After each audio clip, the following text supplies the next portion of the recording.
you better run. Sanko boy, policeman a come. Sanko licky love up on the dam and the gala holla murder. Sanko licky love up on the dam and the gala holla murder. Police a come and the gala holla murder. Police a come and the gala holla murder. Sanko kissy love up on the dam and the gala holla murder. Sanko kissy love up on the dam and the gala holla murder. Police a come and the gala holla murder. Police a come and the gala holla murder. Sanko boy, you better run. Sanko boy, police a come. Sanko boy, you better run. Sanko boy, policeman a come. Sanko chase the love up on the dam and the gala holla murder.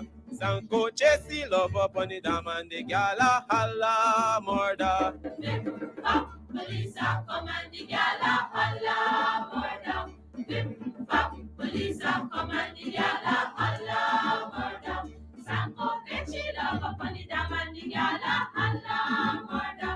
Sanko catchy love up on the dam and the gala holla murder. Police a come and the gala holla murder. Police a come and the gala holla murder. Sanko boy, you better run. Sanko boy, police a come. Sanko boy, you better run. Sanko boy, policeman a come. Sanko squeeze the love up on the dam and the gala holla murder. Sanko squeeze the love up on the dam and the gala holla murder. Police a come and the gala holla murder. Police a come and the gala holla murder. Sanko left the love up on the dam and the gala holla murder. Sanko left the love up on the dam and the gala holla murder. Police a come and the gala holla murder. Police a come and the gala holla murder. Sanko boy, You better run. Sanko boy, police a come. Sanko boy, you better run. Sanko boy, policeman a come. Sanko, You better run. Sanko, Police are come. Sanko, You better. Sanko boy, policeman a come. Sanko licky love up on the dam and the gala holla murder. Sanko licky love up on the dam and the gala holla murder. Police a come and the gala holla murder. Police a come and the gala holla murder. Sanko kissy love up on the dam and the gala holla murder. Sanko kissy love up on the dam and the gala holla murder. Police a come and the gala holla murder. Police a come and the gala holla murder. Sanko boy, you better run. Sanko boy, police a come. Sanko boy, you better run. Sanko boy, policeman a come. Sanko chase the love up on the dam and the gala holla murder. Sanko chase the love up on the dam and the gala holla murder. Police a come and the gala holla murder. Police a come and the gala holla murder. Sanko catchy love up on the dam and the gala holla murder. Sanko catchy love up on the dam and the gala holla murder. Police a come and the gala holla murder. Police a come and the gala holla murder. Sanko boy, you better run. Sanko boy, police a come.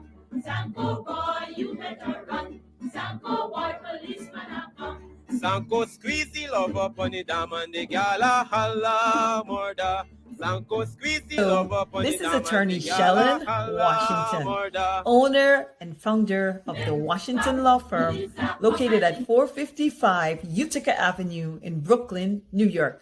We're specialized in medical malpractice, personal injuries, matrimonial law, and landlord and tenant. If you're in need of legal representation, please give us a call today. The number to call is 718-877 3100. Consultation is free at no cost to you, so call us today to see if we can be of any assistance to your legal needs. Again, the phone number to call us is 718-877-3100.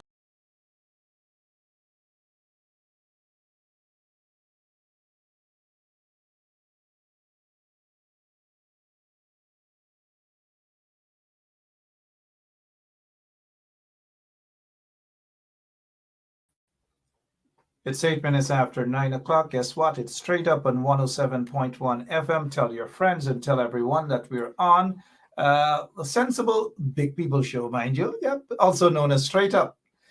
What you're looking at there, this is our new logo. Don't run away with it. You know, if the Guyana Police Force has a new logo, well, why can't we have our new logo? It says the Guyana Catfish Police. Guyana Catfish Police, because that is exactly what they are. Catfish, a bunch of, catfish, right? A bunch of catfish and straight up. So if you see a police vehicle in Guyana, just look for straight up 107.1 FM. The police force, they have a bunch of vehicles that we donated to them. We have donated, you should really see my facial expression, mind you. We have donated over 100 vehicles to the Guyana Police Force, and you will see them. They'll be all over Georgetown. They'll be in Linden. They'll be in Berbice. They'll be in Berbice. Wherever it is, you'll see some in Essequibo. All over Guyana, you'll see these vehicles. It says Guyana Catfish Force. Straight up 107.1 FM. And if you look in other parts, like New Amsterdam and so forth, you will see this here. Guyana Police Force, Policia. Guyana, an English-speaking country. No other country, forget the Caribbean, South America. But you can't go to Jamaica and see Policia, boy. You can't see that. In Trinidad and Tobago, you cannot see it. In Barbados, you cannot see it at all. You just cannot see Policia. Because if you were able to see Policia in Barbados, you see these two guys fighting. The one in the yellow, always mouthing up. Oh, he could fight and he could beat anybody and he could raise his hand and nobody can touch him. And the guy in the glasses, with the glasses facing him, one punch and that's it. But the Policia, this happened in Barbados. Raise your horn. You fling your horn. You fling your horn. You fling your horn. And whacks. The guy flung his hand. And guess what? One hit and he's on the ground. But I just thought I mentioned that because the Policia in Barbados never showed up for that. But the message for that is those who love to talk about fight and nobody can beat them. Well, look, guess what? This man got a song trashing, one lash, and that's it. One lash. All right. Hey, good evening. My name is Mark Benchap, and welcome to Straight Up, all you beautiful people in Guyana. Beautiful Guyana, all across Guyana. Oil across Guyana. Oil across Guyana. Doesn't it hurt you guys to know that it's such a rich country? A beautiful country, too. We all just love that place. Everything happens in that place. Every single thing happens, whether on the seawall, all over it happens. In the cathedral, all over things do happen in Guyana. Beautiful country that's being ruined by a bunch of criminals who are heading the government right now. A pack of criminals, a pack of lagu-bagus who do not know how to run not even a cake shop. And here it is, they get an opportunity to run a country, ruin a country. That is what these guys are doing. Look at this guy, this catfish guy, his mouth alone. Oh, sorry about that. This is a professional show. This is not a talk pot. This is a professional show. And therefore, we're not going to get in what his mouth looks like. It's none of our business, actually. So, hey, again, if you're now joining us, my name is Mark Benchap. Spread the word. Let folks know that we're on 107.1 FM. All of you, good evening. Do you want me to run through the list? quite impossible to run through the list because when I say hi to some people and I leave some other people out, then they get into my inbox and they get into their feelings. You know, these days it seems as though men getting their feelings into their feelings more than women. We know some of those Atabanta kind of ones. We know them. We identify them. We know who they are. They get very bitter, whatever. 13 minutes after 9 o'clock. Wayne Caesar is going to be with us this evening, I'm told. He's ready to rock and roll. And if Wayne Caesar misbehaves tonight, call the policia. If you are in Guyana, call the policia. And once you call the policia on Wayne Caesar, our lawyer will be able to probably negotiate to get him out.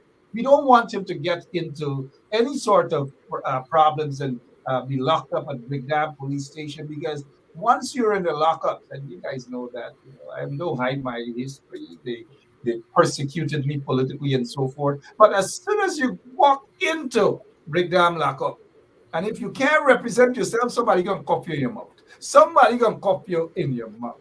Anyways, Mr. Caesar, good evening to you, sir. I see you're kind of like holding back a smile here, but that's okay. We do smile at the show, you know.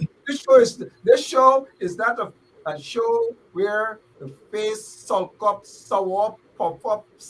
No, you know what I mean? Don't come on the show looking like people who pop up and sulk up their mouth. And hey, Jerry Gofaya, how are you doing?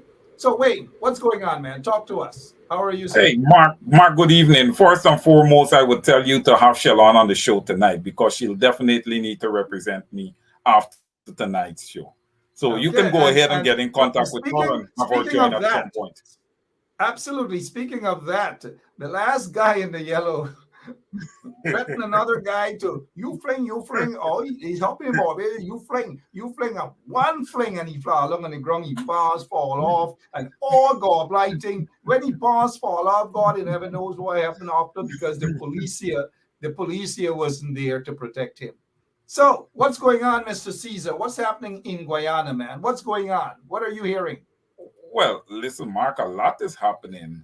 Especially, I think one of the key stories today is the influx of the Venezuelans into Guyana. And, we would have spoken about this on the show many times, how lawlessly the borders is just wide open and people are just traversing in and out, committing crimes amongst other things. And listen, these people are not properly vetted, Mark, so you don't have a good understanding of who is actually in the country.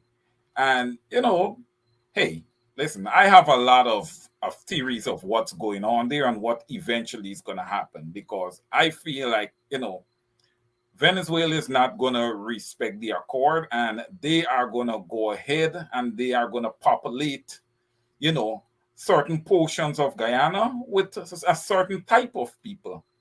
And, essentially that's going to lead to, a whole different situation where they're going to try to take those areas. I feel that's my feeling. Well, apart from your feelings, sir. Yes. Apart from your feelings, this other guy, this Kunumunu, this criminal on the screen, he got into his feelings once, and he promised to give Venezuela a peace. And you know what I mean by he promised to give Venezuela a peace? It was the president then of Venezuela, Hugo Chavez. He promised to give Hugo Chavez a piece of Guyana, a piece of Essequibo. So these shameless vagabonds have absolutely no say about Guyana, none whatsoever. Everything they will sell out. Look at what they're doing to Exxon. Look at what they've done to the bauxite industry. Look at what they're doing to everything right now. And you know what's my take on this, Mr. Caesar, before I hand it over back to you? Venezuela is claiming a large portion of Guyana the whole of Essequibo, and you have police vehicles driving around the country, policia, because you have Venezuelans or Spanish people in the country. We're not against Spanish people. In fact, we love Spanish people. We love everybody. We're Guyanese. Good evening to you, Miss Washington. Good evening, Mark. Good evening, Wayne. Good evening to all the listeners out there. I should start all over again. Buenas noches, Miss Washington. Buenas noches. Okay, I do not speak Spanish. No, No habla español. Well, if no you hablo don't speak español. Spanish, you're not a Guyanese. Shame on you. You're not a Guyanese. You got to speak Spanish. We all speak Spanish. The entire police force, they're speaking Spanish now. A police officer will arrest people in Spanish. Hey, me arrest you. You go lock up too. Right? Miss Washington, welcome to the program. Before we get back to Mr. Caesar, what is your take on the Guyana police force? All of the vehicles around Georgetown, policia. Talk to us from a legal standpoint, please. Mark, from a legal standpoint, Guyana is by and large, well, it's an English-speaking country. We were originally colonized by Dutch, and then the British took us over, and the country is therefore an English-speaking country. And we are people who speaks one language, basically. And, usually I'll tell people that we're the only English-speaking country in the entire South America. And, a lot of people are surprised. But the thing is, if we are English speaking, you cannot now bring a language and enforce it on somebody when it's nowhere in any of our law books that we are bound to speak any other language than English. There's no constitution that says that we should be bilingual. There's no law that says Guyanese should be bilingual, because the only language that we've known all of our lives is English language. And the problem is, why are we treating foreigners as if they are a part of Guyana? We've been the only English-speaking country, and we will remain such. But when the government of Guyana is inviting our visitors and giving them the impression that you're welcome here by changing the language to accommodate, it's usually the other way around. When you enter somebody's country, you're visiting, so you're treated as such, and they don't have to do anything to entertain you in their country. If you come to the United States of America, yes, at the airport you'll see signs in some other language, or if you're going to like a government office and you need help in a different language, they'll facilitate you. But for you to see that on a police car in any of the states here, most unlikely, because if you're coming here and you're speaking a different language, it's your responsibility to learn the language of the land. It's not the other way, that the law of the land must change its law and change its policies to entertain you. I don't know, maybe the government of Guyana is considering selling Guyana to a Spanish-speaking country, because otherwise, I don't know what is this for. Guyana has always been English-speaking, and they cannot even enforce this or make the police subject themselves to this. What's the point? Most police officers will see the word police and they probably wouldn't even know what language it is, because they only speak English. And the fact is, there's not enough resources, not enough money to spend for police officers to learn to speak basic Spanish. That's unlikely to happen. I know that they're trying to enforce a second language in school. I know they're attempting to do such. But, even in the United States, where children learn at least one foreign language, there's no guarantee that a lot of those people, especially the ones who become police officers, are going to graduate high school knowing a second language. So to me, this is a waste of time, and it's an infringement of the constitutional rights of the people of Guyana to force them to label everything with Spanish when we're not a Spanish-speaking country. Well said, Miss Washington, giving her take on that. Attorney at law Shellen Washington with us this evening. Public accountant Wayne Caesar is with us as well. I think, in my opinion, that an injunction in the court should be filed to put an immediate stop to the police force using any other language other than English. Some lawyer in Guyana should be doing that. Over to you, Mr. Caesar. Your take on this policia. Well, Mark, listen, the gentrification process of Guyana continues. I feel that this is an attempt by this government to displace many Afro Guyanese and individuals who do not support them. Hence the reason why, Mark, we have been calling for a voters list for some time, and we have not gotten a new voters list as yet. The influx is going to continue, and then they may make a futile attempt sometime early 2025 to get a voters list done where all these individuals are going to be allowed to vote in Guyana. And that's the aisle that I see these guys are going down with this move right here. And it could hurt the country in many ways. As I would have said before, these people can come and occupy most of the Essequibo region and then claim it.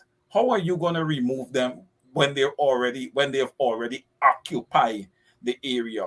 And listen, this installed government does not care. You know, once these people are going to vote in their favor, they do not care. So, Mark, this is a real issue, and I agree with you, you know, with an injunction in the court regarding this, because the Guyana police force, I know, and all of us on this panel knows, that most of those officers are not fluent in Spanish. So how the heck Not only that, some of those officers, you think Hicken is fluent in English?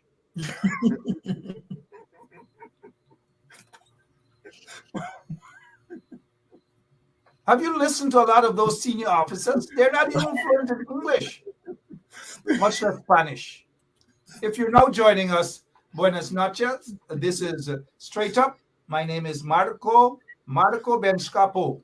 Right, Marco Benscapo. Miss Washington, you're the lawyer here. Talk to us, please. Of course, we're adding a little humor because this current regime, this installed regime, this corrupt PPP regime is just a laughing stock. They're a bunch of comics. Can a lawyer file an injunction to stop the police force from using it? You see, there is a hurdle that any person would face who wants to file an injunction, unless it's specifically coming from the police force. The police force is an arm or an institution of the government of Guyana. And you would know that, the viewers know that, everyone knows that if it falls under the category of a public servant, it's under the umbrella of the governance of Guyana. So therefore, if anyone wanted to file an injunction to prohibit the government of Guyana from putting this word in Spanish, the word police Spanish in Spanish on the police cars, that injunction or that lawsuit with an injunction would have to come from the police force itself or somebody within the arms of the government. Because if you file it from outside, they're going to say you have no standing, because what would be the basis of you filing a suit or asking for an injunction against the government putting the Spanish word on a government agency? You would have to first have standing. And I think that standing... So as a citizen of Guyana, they do not have standing to say that the Constitution, there's no law in the Guyana Police Act that suggests a foreign language being placed on the vehicle? You know, as far as I know, Mark, I can't tell you that all the laws, because I'm not familiar with all the laws in Guyana. But as far as I know, there isn't any, the Constitution itself doesn't say that English is I don't know if it says English is the official language, but there's some way that we know English is the official language of Guyana. But what I'm saying, you have to have standing to file any lawsuit based on the Guyanese jurisprudence and British jurisprudence. Any lawsuit, you must have standing. And the person that I know with the standing against the government of Guyana, it would have to be somebody, an employee of the government, one of those government agencies, maybe a police officer, maybe a group of police officers, or, you know, the commissioner filing a lawsuit against the government of Guyana because he has standing. It directly affects him. But a private citizen, on the other hand, challenging this, I mean, they would have to come up with some clever constitutional ground to say, well, to put this word in Spanish would be a direct infringement of their constitutional right to express themselves freely in some way. It would have to be something really creative and clever to get around the whole issue of standing, which is required anytime you file a lawsuit against anyone, period. And more specifically, in this case, you're going against the Guyana government. So they probably is a clever way, but it just requires a little bit more research to figure out if anyone other than somebody who works with the government agency can have standing to bring this lawsuit against the government of Guyana. All right, well said. Hopefully they're going to get Hindi, then they're going to get Chinese, then Arabic, and then they're going to get Swahili, and they're going to get Portuguese, and all of these. And plus, they got to put it in a language so that the folks on the quarantine can understand too. Because when Abby from quarantine I said, them police are come. You know, this is an embarrassment. But look, let's move on to other serious stuff because it's a little bit of humor. It's a joke because we have a joker that is head of an installed head of state there. Take a look at this, Wayne. Look at all the serious faces. The installed catfish regime side are not pleased with what they're hearing. Describe what are on your mind or your thoughts about this picture here, sir. Well, listen, Mark, I feel upfront, they were expecting a good reception, but I can't see how, this installed regime could have been expecting a good reception when, these guys, the Congressional Black Caucus, already have intelligence on them and their behaviors and the way they have been treating the people of Guyana. So for them to be upset, it just shows that, this was a meeting that they weren't open-handedly welcome. It's a meeting that questions were asked, and questions that they weren't comfortable with, Hence the reason you see the faces. Some people have their face down. You could see Jerry Gavaya. He is looking across the table because he's wanting to know, well, hey, how the heck are you going to answer that now? Let me hear how you're going to answer that question. So listen, Mark, this installed government know what they've been doing to the people.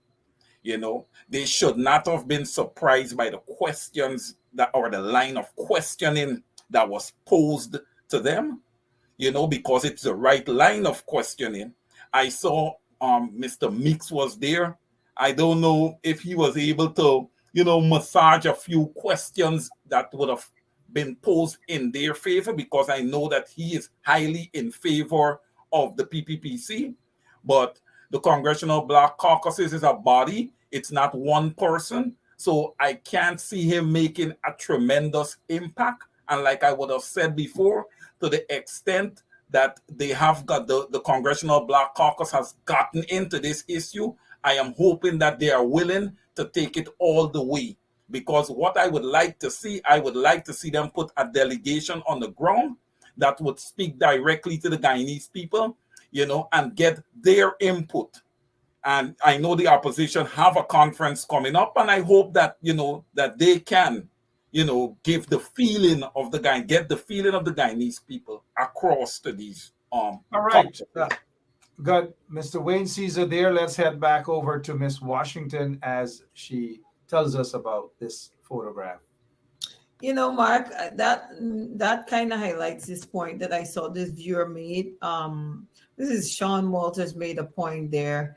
That kind of highlights what he's saying exactly. A picture tells 1,000 words, and you look at the facial expression and the body languages that you're seeing from the picture. And I'm thinking to myself, this doesn't look like anything fruitful at all. Based on what the president reported back in Guyana, he said the meeting was very fruitful. And I personally don't share that view, because you just look at what is happening. Look at the expression. just reading what you're seeing from the picture itself, because as you know, a picture tells 8,000 words. I always heard my mother said that. And you could look at this one and you could see it's telling us 1,000 words right here by just looking at it. It looks like a very frustrating waste of time meeting. It doesn't look like it was much of anything said. And if any questions was asked, I hope no questions were asked. And as the president, as Ali had reported back to Guyana, he said it was very informative. What I think is that they provided information to him, because I don't think if they ask any question, they would have gotten any appropriate answers, knowing who we're dealing with. We're dealing with somebody who went to the University of IFLA. So I don't know what answers could have been provided to a group of intelligent people with master's, doctoral degrees, and all these different degrees and all from real universities, mind you, real universities, and all the types of qualifications that we know that these people have. So I'm not sure there was any questions being asked versus them instructing him, because he needed to be instructed. He needed to be guided. He doesn't have any critical race theory training. He doesn't have the type of training that these people have. And I mean, even though Ali is typically, or in this country, would be considered black, he still doesn't understand how or what it means to treat Afro-Guyanese in an equal or similar manner as he would treat Indo-Guyanese. I still don't think he knows that. So meeting with these people would have served no purpose in terms of training him, in terms of critical race theory. It's not questions, it's instruction. I think they basically instructed him, give him information, provided information that he would have needed, versus them asking him a question, what type of information he could have provided to them. I really think nothing. Absolutely nothing. 34 minutes after 9 o'clock, we'll take a quick break. And we'll be right back with more of Straight Up on 107.1 FM. So, this is attorney Shellen Washington, owner and founder of the Washington law firm located at 455 Utica Avenue in Brooklyn, New York. We're specialized in medical malpractice, personal injuries, matrimonial law, and landlord and tenant. If you're in need of legal representation, please give us a call today. The number to call is 718-877-3100. Consultation is free at no cost to you. So call us today to see if we can be of any assistance to your legal needs. Again, the phone number to call us is 718-877-3100.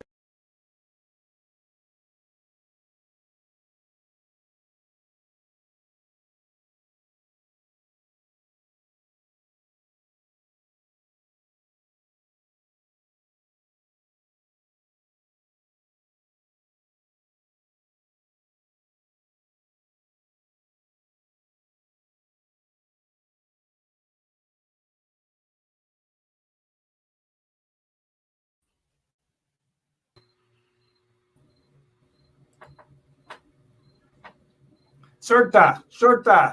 That's the Catfish Guyana Police Force. Shorta. Arabic for police. Call it Shorta. Lots of mockery. The police force is demoralized right now under this guy Higgins.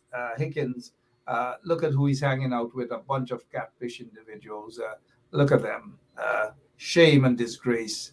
Look at what this country has turned to. I don't know.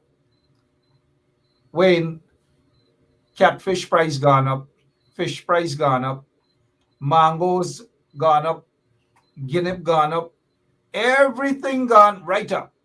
But yet, and people are starving in Guyana. Thousands of people are starving in Guyana. There's no ifs, ands, or buts about that. They don't have they don't have a meal. They don't have money. Unemployment is on the increase. But yet, Irfan Ali, through Jack Dale, of course, Irfan Ali is saying that he wants to help starvation around the world and all manner of things, but he's not taking care of what the heck is happening in his own backyard, in Guyana. Your take on the cost of living and so forth, sir. Yeah, well, listen, Mark, we see the cost of living just continue to rise in Guyana, pricing out the regular, everyday, born and bred Guyanese. People have to pay so much, for the common groceries. They have to, pay to send their kids to school because listen, the price of fuel also dictates what a minibus is going to cost, a child to go back and forth to school if that child is going to town school from another location in the country, amongst other things, and then you have rents that is through the roof. I know most Guyanese probably can't afford to live in the Georgetown area, to rent in the Georgetown area. So they're more so along the East Bank corridor, on the East Coast corridor. Listen, cost of living in general has gone through the roof. It's definitely unaffordable for the Guyanese people. There's not any disposable income available to them. To even Guyanese people don't know what a vacation is, because there's no disposable income for them to take a vacation with their family and children and these type of things. And for Irfan Ali to go on the world stage, you know, and speak on hunger. Listen, charity begins at home. Okay, you have to get things correct in your house before you can go on the world stage and speak to others. There are so many Guyanese young children that go to bed hungry in that country, and it should not be happening, but it is happening. And this guy have some nerve to go there and talk about addressing hunger issues in the world. Before you can do that, man, you need to do that in your own country, and people are suffering in your country. So it just shows you how these guys think, and they have no conscience whatsoever. Because listen, Mark, they know what they're doing to the people. For you to know what you're doing to your own people, and then to go on the world stage to act like if you have feelings and you care, you're a caring government. Where is that, Mark? Shame on the EPPC. Shame Shame on on them indeed. Ali. He should be embarrassed. Wayne Caesar is saying it. Shame on them indeed. Shame on them indeed. I could imagine what the people are going through, the people all across Guyana. But good evening to the folks in Corriverton, Skildon, Little India on the Corriverton there, Little Africa, Little India, Little Africa, Little India, and Little Africa, Miss Washington. Whenever you visit Guyana, go to Little India and go to Little Africa. Tell them I'll be say hi here from 107.1 FM. Cost of living. One lady once said cost of living. I. Not just high. It I. They had another guy was crab man said pressure bus pipe crab price gone up, all kind of thing gone up. What is your take, Miss Washington? Such a rich country. Mangoes, price gone up. Eggs, you can't even lay eggs no more. Your foul, that is. Your neighbor gone with it. Somebody gone with it. From Pleasance, wherever, they gone with it. Seriously, cost of living gone up. Let's get your take, Miss Washington. It's so sad that the cost of living is creeping up on Guyanese. A lot of the things that we consume, a lot of the products that Guyanese consume, themselves make it. A lot of the fruits and the vegetables that you just mentioned, a lot of those things are grown locally. But I think what has happened under the PPP, a lot of those things were taken away and they started encouraging importation of fruits and vegetables. The last time I went to Guyana, I visited the market. All I'm seeing is American grown vegetables, broccoli, carrot. I'm seeing apples. These things are American grown fruits and vegetables, and they had no place in Guyana. Prior to that, Guyanese grew all of their vegetables and their fruit, and that's what you saw selling in the market. You would see bora, okra, belanje, all these things that are grown there. But under this government, that was taken, stripped away. So now, when goods are imported into Guyana, because of the price for fuel, the cost is up. And so even though we're ourselves producing oil, you guys, Guyana is being raped and robbed by Exxon Mobil of more. I don't know what the profit margin would be, but it's certainly not just 25% of what is earned. They're earning 100% and 75% is deducted for expensive. So what is trickling down to Guyana is the limited taxes from the 25% that is left. And that is highway robbery. And if Afanali was doing the right thing, Guyanese wouldn't be suffering the way that they are from inflation right now. Yes, America is feeling the effects of inflation. A lot of countries all around the world is feeling the effects of inflation. But if a country is growing and eating what it produces, then the effects of inflation would not be so bad. And like I said, the other issue again is the price for the gas. If we weren't, sending most of our profits away to foreign countries and giving out most of our natural resources to foreign investors, we wouldn't be in this position, Mark. And I think cost is about to even go up even further, because I saw the Marriott now is being purchased by a foreign investor. So I think Guyanese are so foreign-minded, and then we have a corrupt government to deal with who is more focused on themselves rather than focusing on the people. And so if Afanali, I heard you said earlier, is telling people that he's concerned with world hunger and he wants to help to alleviate the problem, he needs to start home by getting out to the corrupt deals and contracts that he's entering into and causing the Guyanese people to pay the price for it. If he wants to end the hunger, start at home, end hunger there, and then you could focus on anywhere else. Feed the Guyanese people. Don't just give them $40,000 every once in a while, but make it possible where you could create proper employment and reduce the cost of goods. Let the government take on some of the costs to defray the value of it when it gets down to the population, when it gets to the market. Let the government defray some of the costs. Well said, Miss Washington. And Wayne Caesar with us this evening, 44 minutes after 9 o'clock. Good evening to all you folks out there in Guyana. Hope all is well with you guys. And for those who are grieving for Guyana, we join with you as well, because Guyana is it's just going down and down economically, politically, you name it. It has gone to the dogs under the corrupt apartheid PPP regime. Mr.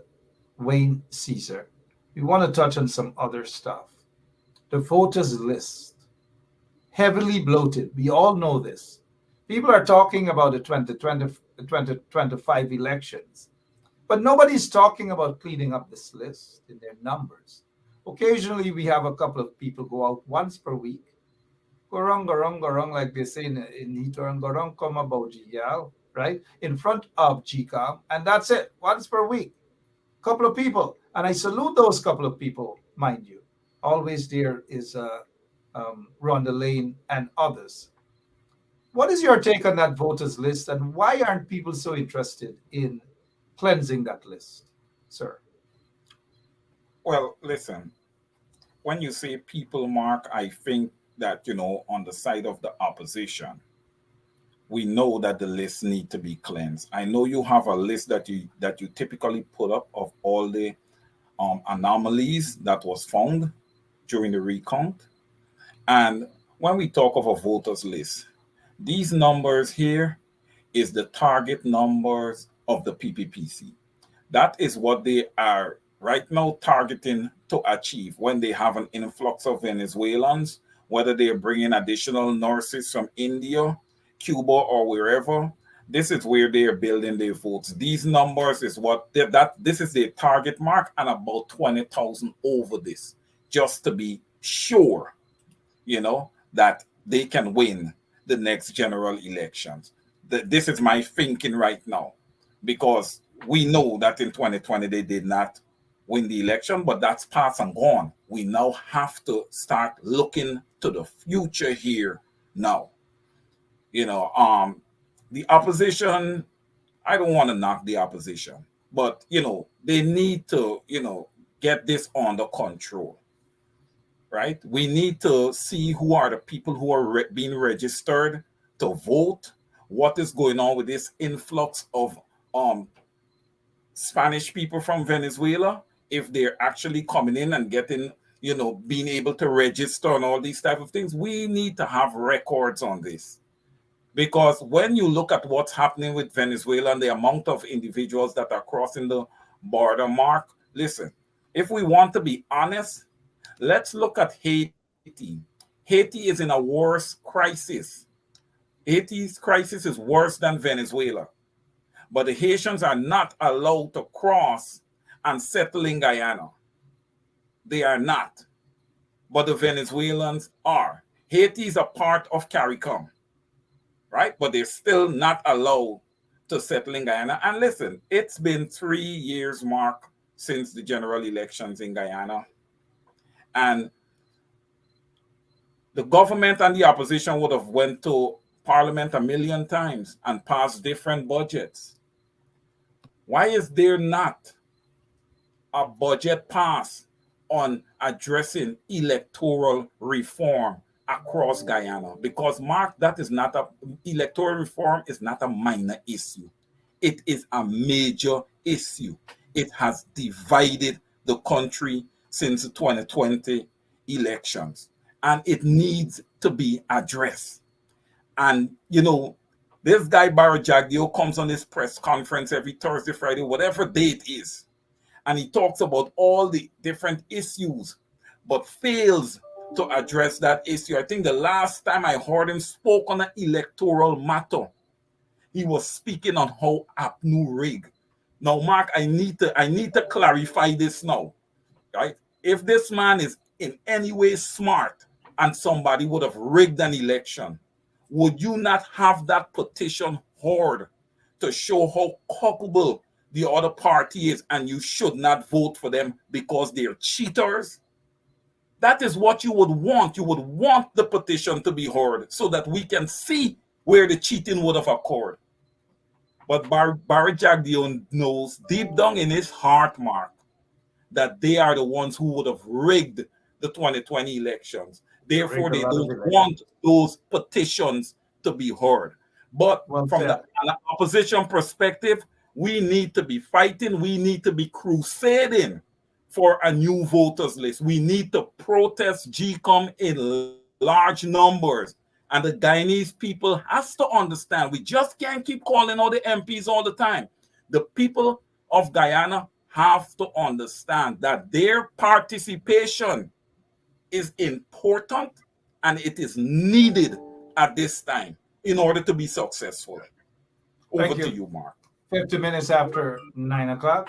Thank you. 50 minutes after 9 o'clock, Miss Washington, we're not hearing much in terms of the voters list being cleansed. We're not hearing much about the petitions that are there. We're not hearing much other than occasional press release, a little press conference, and it doesn't look well for the opposition. But what is your take on all these things, especially important matters such as the list at GCOM not being cleansed as yet? I mean, I agree. These are very, very serious issues, and changes come through revolution. A lot of times changes come through revolution. And I think the opposition at some point needs to get up and get the work done. The leaders are who motivates the people to get things done. And if you have the opposition just sitting there idly, allowing a list which needs to be cleansed to continue into the next election, I think that is complacency. They're just being too laid back. And, I'm not to say I want to blast the opposition, because I want the opposition to prevail. I want the opposition to do right by Guyanese people. But the opposition has got to do more work. They have to become more involved. I mean, Norton, he does his press conference, but I think we need to hear more from Norton. And this is not for the people who supports Norton 100% to be mad or upset in any way, but you have got to encourage Norton that these are the things they need to do if they need to succeed. How else are you going to succeed if he's just idly sitting by and allowing something as serious as the voters list not to be cleansed? And we're stepping right into the next election. It has to be cleansed at some point. Somebody has got to get up. Changes only comes through revolution, and you've seen it over and over in history. We see what's happening right now in Niger, and we know that if we really want to get serious about things and get things done in Guyana, somebody has got to get up and lead. We have to have strong leaders who are willing to take the forefront and say, well, this is what we're going to do. This is the angle we're going to take. Make your position known and have people go in that direction. If people are going out every day and the opposition are going out with them, eventually the PPP will have to do what the people are asking for, which is to cleanse the voters list. But if everyone is just sitting down idly and just hoping for money to fall from the sky, then we're not really going anywhere, and we're not going to get any place in particular. Absolutely. Well said, Miss Washington. We just have about 7 minutes remaining before we shut things down at 10 o'clock right here on 107.1 FM. Miss Adams is saying, Mark, I guess she meant Mark, Aubrey, meaning Mr. Aubrey Norton, the leader of the opposition and the leader of the PNCR, said it cleared. Okay. Guyana need clean voters list. Look, ma'am, look, with all due respect, saying it and doing something about it, they're two different things. Occasionally saying we need a clean voters list is different than taking thousands of people in front of GCOM and demand a new voters list. So, Miss Adams, I know you have a soft spot for Aubrey, but let us go beyond that soft spot. Let's be realistic. Again, saying it, Mr. Aubrey Norton, like you say, Miss Adams, said it in Canada that we need a new voters list. And it done. Sorry that I'm acting like some of them on Facebook talk. It done. No. He's got to do more than that. He's the leader of the opposition and he's leader of the PNCR. He's got to rally his troops in front of GCOM to demand a new voters list. Over to you, Mr. Wayne Caesar, as we prepare to shut down. What's going on with the billions of dollars, hundreds of millions of dollars stolen taxpayers' monies, missing monies, millions of US dollars missing from Exxon that is owed to the Guyanese people, and the PPP is assisting in robbing the people of the country. Talk to us, please, before we close up. We have just about 5 minutes before we wrap up. Over to you, Wayne. You see, Mark, the thing with ExxonMobil is that they are making a killing in Guyana. And listen, when you are making the sort of monies. Well, one second. Yes, go ahead. Sorry for the interruption. You see, this is the sort of things we got to deal with. Here Valita saying, and we're accustomed to the PPP trench crappos, but this is the kind of thing. If we're having a proper discussion, hear what Valita Klein saying here. Mark, what you want Mr. Norton do? Kill himself to bring out the boots on the ground? You want to kill himself? Oh, Mark, be reasonable. Thank you for that call. Sorry about that, Mr. Caesar. No. 1 second. This is the kind of thing we got to put up with. What you want Mr. Norton to do is not what we want Mr. Norton to do. Is what Mr. Norton promised that he was going to do. Claudette Singh got to go. This body got to go. The voters list got to be clean. We got to do this. And now because we're objectively looking at it, Valita saying, Mark, you big mouth. And then they're going to call in on some shows tomorrow and abuse poor me. Oh, poor me. Oh. Mark, but she's wrong, because any strong leader is able to mobilize the people. That's one of your quality as a leader, a strong one. The ability to mobilize the people that you're leading. And if Norton can't do that, I'm sorry. Mr. Caesar, no. Mark, I want to add a little to that also. Sure. Go ahead, sir. I want to add a little to that. And to Valita's credit, she may be a little ignorant to some of the the knowledge that we may have that she does not have. Or it could be that she just loves politics, but No, and Mark, listen, I want to say this to Valita. Mr. Norton could come right here on 107.1 FM at any time to speak to the people of Guyana, to mobilize the people of Guyana, to get his message across to the people of Guyana. He just doesn't have to settle to that one Thursday press conference or Wednesday press conference, whichever day it is that they have. Listen, you have to be consistent as a leader. You want to rally the people, and as Shellon said, it will. And in the case we have gotten to the position now in Guyana where it is going to take a revolution, as Shellon is saying. And in order to have a revolution, you have to empower the people. The people have to be aware of the issue that they are fighting for. All right. And listen, you have to communicate this over and over and over again to them until you're able to rally the troops and get everybody out there. And then we're going to see the people out there by the thousands. But you just cannot sit down passive in your home or at Congress Place and say that you're strategizing. I'm a big, massive supporter of Mr. Norton, but I cannot support this posture when it comes to getting a new voters list. I absolutely cannot support this posture, Mark. What y'all want the man to do? Your closing remarks, please. What y'all want to do? 58 minutes after 9 o'clock, Miss Washington, your closing remarks, please, ma'am. Yes, thank you for having me here tonight again, Mark. Thanks to all the listeners, all you beautiful people who rallied with us tonight and do the program. And, I want to just say one thing regarding what Mark said earlier about the money being stolen from Guyana.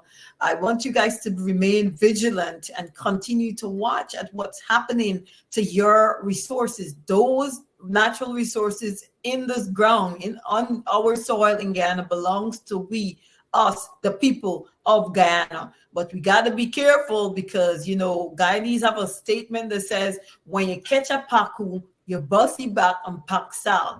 And that's what's happening with the government of Guyana and Exxon Mobil. Exxon Mobil realized they caught a pacu, so they're using it to the fullest advantage. So we, the Guyanese people, have got to stand up and make noise until changes come, that this man that you have leading you as a president who doesn't have the wherewithal, he doesn't have the knowledge, the intelligence, or any of the tools necessary to properly lead the people of Guyana, you need to get him moving out of your way, because all these people are going to do is drain Guyana and drain the people of Guyana, frustrate you, and leave you in poverty until whatever God chooses to do with Jagdeo and until whatever God chooses to do with the PPP. If you don't get up and move and fight for yourself, remember, God will not come and do something that he's already enabled each and every one of us to do. Did God come and set the slaves free? The slaves had to fight because God had already enabled them to put that fight up for their own freedom. So you've got to understand God has already enabled you to fight for your rights and to ensure that justice and equality is done for the people of Guyana by whichever government you choose to put in power, not the one that people installed for you, but the one that you choose to elect. Have a good night, guys, and God bless you all. Miss Washington, I think I may be by at your office. I promise your staff lunch, but I can't buy hot dog for everybody there. They got to see with me. I'll take a rain check, give all of your staff members my regards. And for folks who wish to get in touch with Miss Shellon Washington's law firm, that's the Washington's law firm, give her a buzz. She does medical malpractice, personal injuries. She does divorce. So yeah, landlord and tenant. She does all these sort of things. If you have an immigration matter, give her a call. Sometimes I'm in her office too. They got to say, hey, Mark, it's time to go. They're closing because I'm a workaholic. Give your staff, though, my regards. Before we go, though, because I know Wayne has his closing remarks. But before we go, I don't know how I'm, I wanted to have a good night, maybe a nice glass of wine. But I hope nobody's at my window to peep to see what I'm drinking. But look at this painful thing coming from Miss Klein, whoever Miss Klein is. But good night, Miss Klein. We're not picking on you. Miss Klein says, Miss Washington, how much cases did you fix right doing house cases? I know one you did not fix. I don't know what's going on here. Miss Washington, you don't have to respond, you see. No, first of all, this is definitely a troll. This is not a real person. So I could recognize an internet troll from a mile away because that's not real. All of the reviews I've got are favorable. Yeah, So well, that is Miss why these Alita, folks. troll, internet troll, she needs to go to bed and take a rest. Not Good only luck that, to you. one second. This first time we see different forms. The trench crappos are coming in different forms now. They get an award tonight, right? Hey.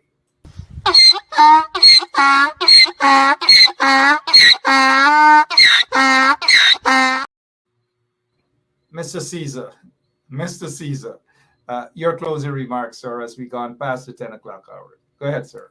Listen, Mark, this is going to be The real person behind Valita, because we know that Valita, we recognize you're an internet troll. Yep. Thank you, Miss Washington. Go right ahead, Mr. Caesar. Mark, this is going to be very short, and it's going to tie into a statement that Shellon actually started much earlier in this show, and it's related to Exxon. Listen, in the scope of the business industry across the world, and when we look at it from an oil perspective, Exxon is a giant. It's the fourth largest oil company in the world. Okay. They're currently doing exploration in Guyana, and we welcome them. Exxon is necessary. We're not chasing them out of Guyana. But where we have an issue is with the practices of ExxonMobil.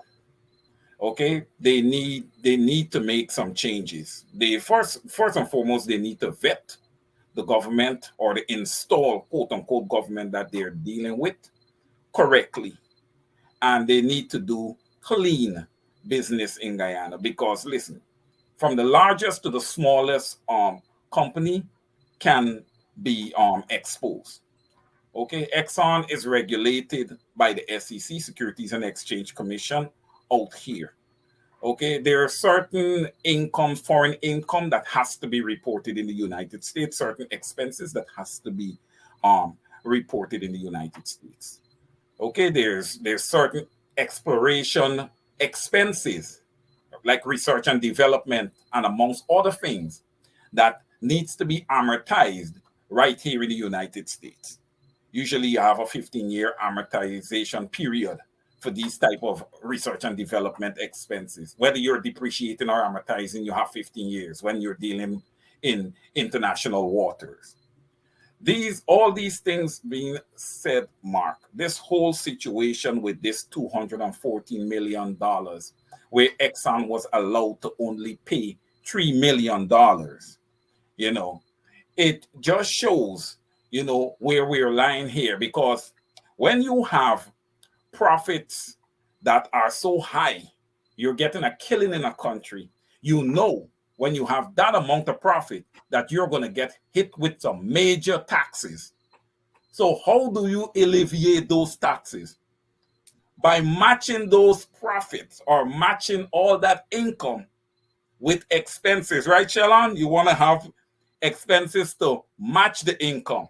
So if we are matching or we're very close, we are off by 10 million, 20 million, 100 million. If we're off by 100 million, it is still fine based on the amount that they're getting out of Guyana. It is not material enough to make all the hair on their head stand up, and we are going to be looking, at least I am going to be coming on this show, and I'm going to be looking a little deeper into Exxon and their practices. We're going to take a look at their 10K. We're going to look at where the Exxon stock is stocking up on the NASDAQ in the future, because, hey, we're seeing some tremendous prices on those stocks, and what I would have just talked about, having the income, having the expenses to alleviate and to reduce your income, that report goes on your income statement, and essentially it goes on that 10K that is available to the public, that is available to your current investors, and is also available to prospective investors. So when they see that, they're like, hey, this looks great, this is low risk, and therefore they're going to invest. You understand? So there is a bottom line that this is all going to trickle down to. And over the coming weeks, I would like to do a program where we just sit down and we break it down. How ExxonMobil is operating and where they are gaining big time in Guyana. You know? Just one thing there, Wayne. I just don't want the public to confuse what ExxonMobil is doing in the United States versus what it's doing in Guyana.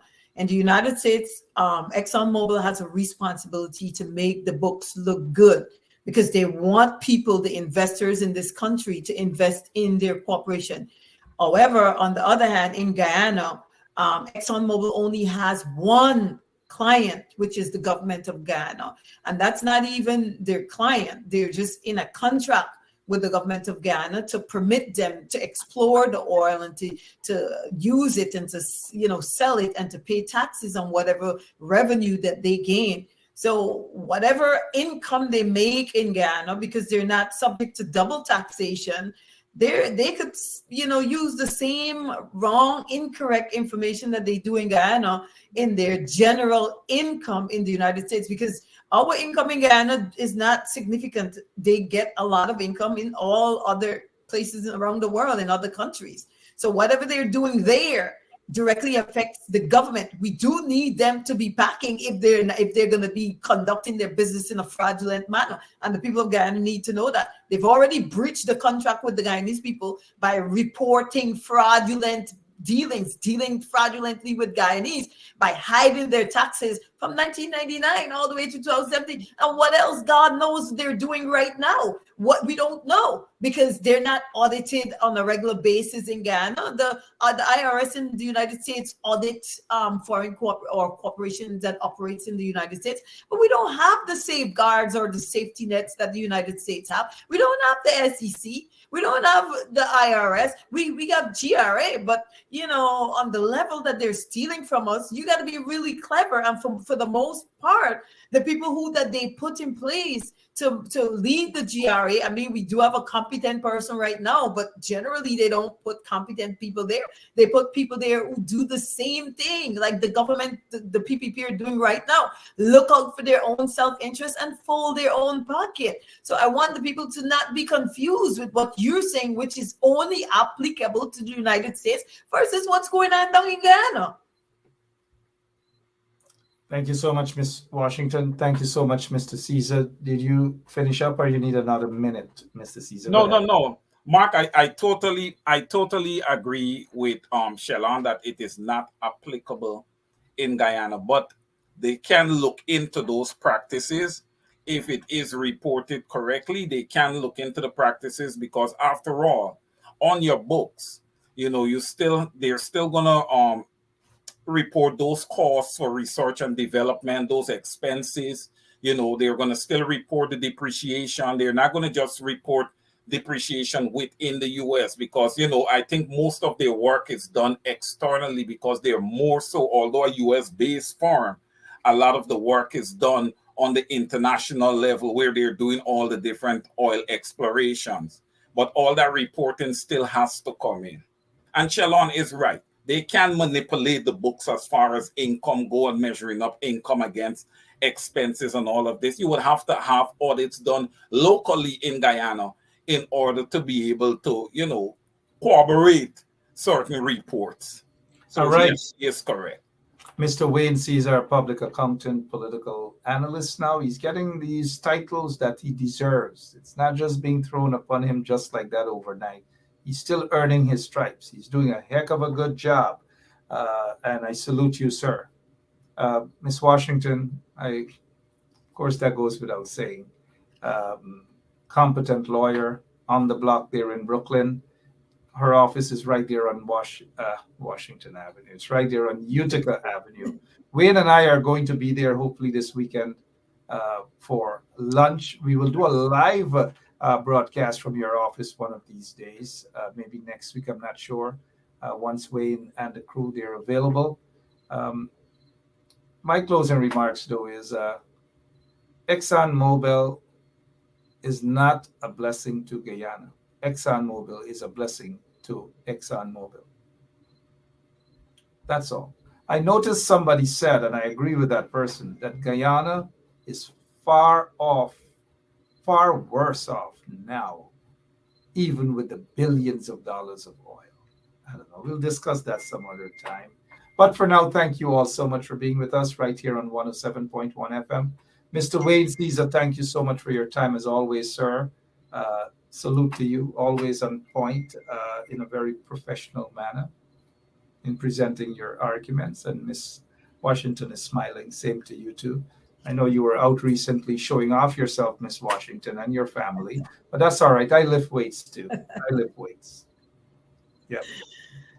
Oh, And sure. so Mr. Wayne Caesar does that as well. Yeah, All right. from time to time. But Thank I gotta say to Shalon, I like her competence in tax law. She's strong. Maybe that's something she can also look into.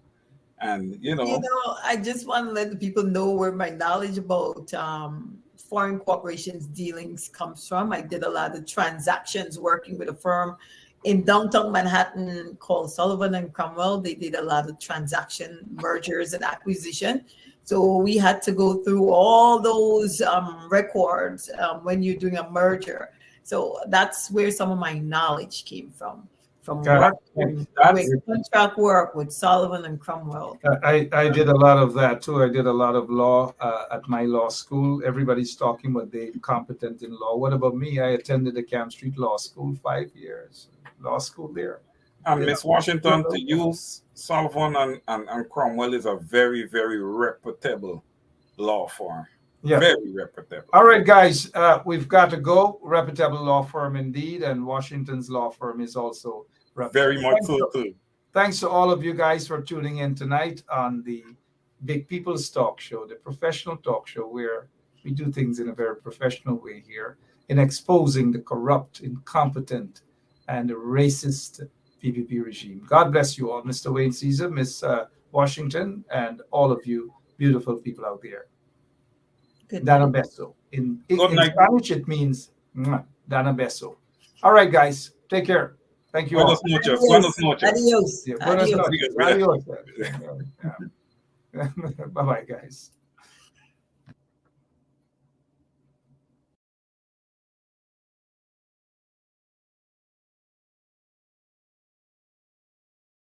So, this is attorney Shellen Washington, owner and founder of the Washington Law Firm, located at 455 Utica Avenue in Brooklyn, New York.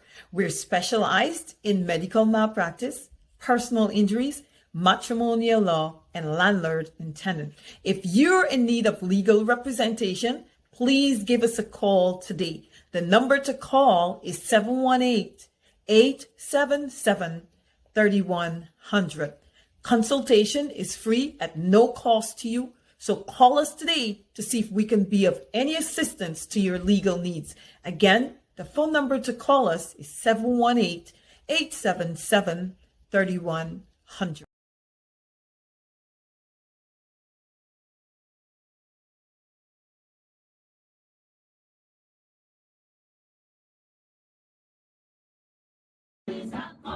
Sanko boy, you better run. Sanko boy, policeman have come. Sanko licky love up on the dam and the gala holla murder. Sanko licky love up on the dam and the gala holla murder. Police have come and the gala holla murder. Police have come and the gala holla murder. Sanko kissy love up on the dam and the gala holla murder. Sanko kissy love up on the dam and the gala holla murder. Police have come and the gala holla murder. Police have come and the gala holla murder. Sanko boy, you better run. Sanko boy, police have come. Sanko boy, you better run. Sanko boy, policeman have come. Sanko chasey love up on the dam and the gala holla murder. Sanko chasey love up on the dam and the gala holla murder. Police have come and the gala holla murder. Police have come and the gala holla murder. Sanko catchy love up on the dam and the gala holla. Sanko catchy love up on the dam and the gala holla.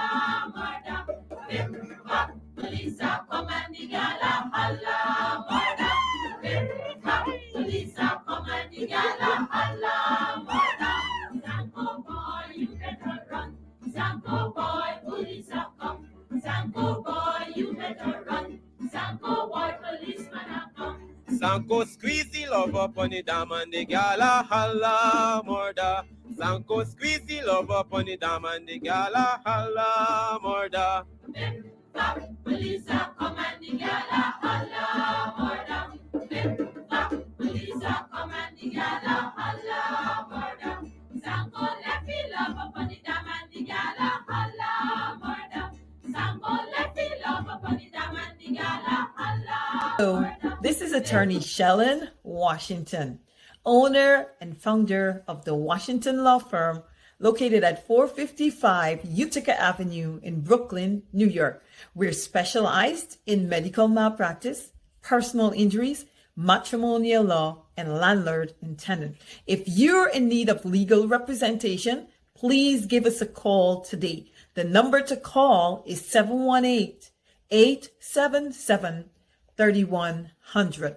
Consultation is free at no cost to you. So call us today to see if we can be of any assistance to your legal needs.